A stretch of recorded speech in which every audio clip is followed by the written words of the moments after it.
Takže pekný, dobrý deň vám želám. Hlasím sa vám teraz nie z festivalu, alebo z nejakého zaujímavého miesta, ale hlasím sa vám z mojej práci.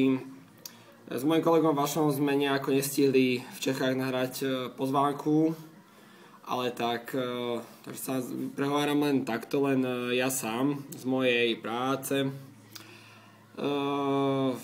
Pozvánka je teraz aktuálne na Adam Fest, je to pivný festival v Podkýlave, kde už ideme tretíkrát, úplne chodíme tam od začiatku, ako sme my začali robiť tieto akcie.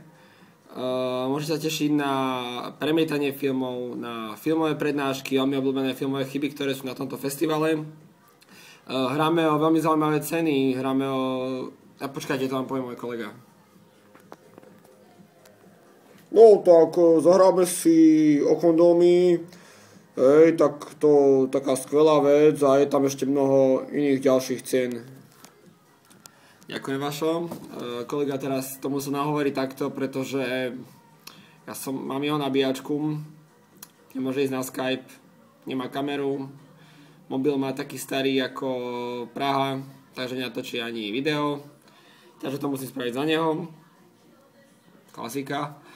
Nie, určite tešíme sa na vás, vidíme sa na Adam Feste, kde sa môžete tešiť na prednášky, filmy a skvelé ceny. Vidíme sa tam. Čaute.